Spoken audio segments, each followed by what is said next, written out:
सरकारी व्यवस्थाएं बनाई जाती हैं जनहित की सहूलियत को देखते हुए, और इसकी सबसे ज्यादा जरूरत जब होती है और ऐसे में जब वो नहीं मिल पाती तो मन का चोट उठता है।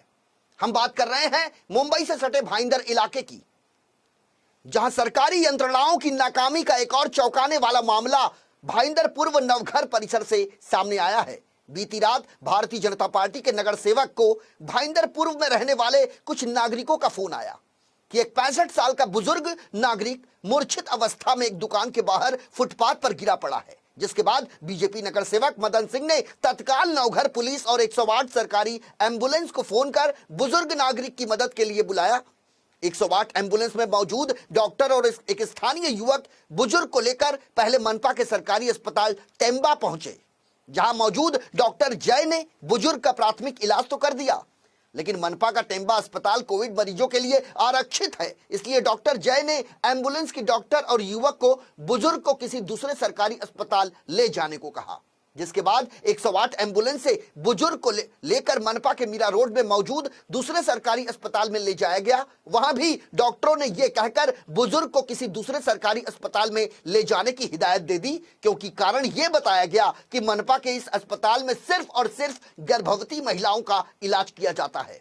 ऐसे में एम्बुलेंस के डॉक्टर और युवक बुजुर्ग को लेकर कांदिवली के शताब्दी अस्पताल पहुंचे, लेकिन वहां भी डॉक्टरों ने जांच के बाद बुजुर्ग को भर्ती करने से इनकार कर दिया, जिसके बाद थक हार कर एम्बुलेंस के डॉक्टर और युवक ने बुजुर्ग को वापस भाईंदर पूर्व के उसी स्थान पर छोड़ने का निर्णय लिया जहां से उसे लाया गया था। लेकिन जब इस बात की जानकारी नगर सेवक मदन सिंह को लगी तो उन्होंने देर रात तकरीबन 9 बजे के आसपास मनपा के सरकारी अधिकारियों को फोन मिलाकर लवारिस बुजुर्ग नागरिक की मदद की गुहार लगाई।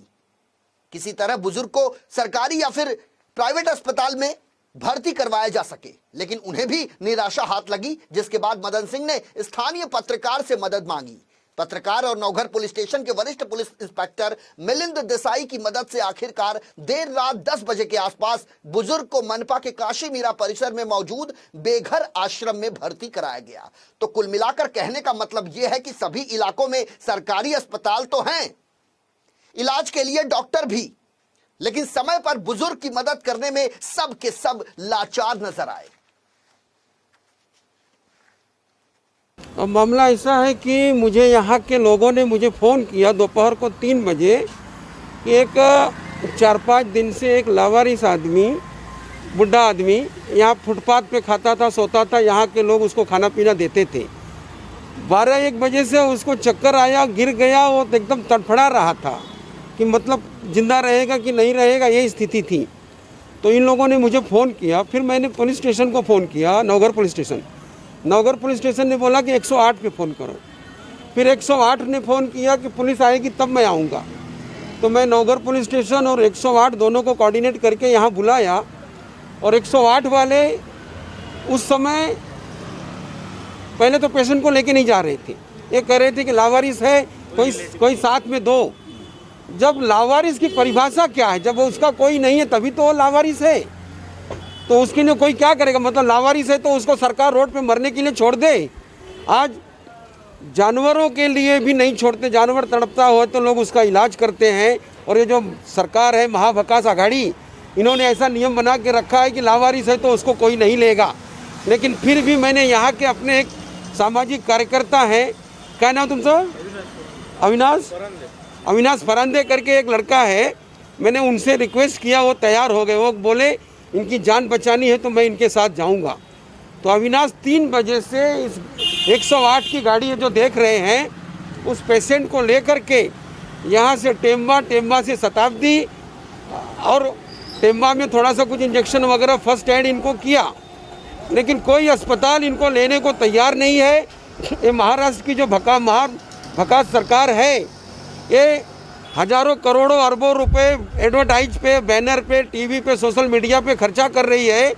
एक लावारिस एक इंसान, जिंदा इंसान जो मरने की कगार पे है, उसको जहां से उठाए फिर से लाके छोड़ रहे हैं। और मैं आपको कह रहा हूं कि ये 108 जो गाड़ी है, उस पेशेंट को चाहे उद्धव ठाकरे सुन रहे हो या यहाँ के जो भी सुन रहे हो, इसको कहीं न कहीं सरकारी अस्पताल में एडमिट कराएं। इसको मैं रोड पे नहीं छोड़ने दूंगा। इसको सरकारी अस्पताल में एडमिट कराना है। का ये कहना है कि नॉन कोविड पेशेंट को हम लेते ही नहीं है। अगर नॉन कोविड पेशेंट को लेते नहीं तो फिर पेशेंट जाएगा कहाँ सर? मैं टेम्बा में पूछा, और टेम्बा में जो जय सर के डॉक्टर है उन्होंने इंसानियत के नाते उसको अंदर ले लिया।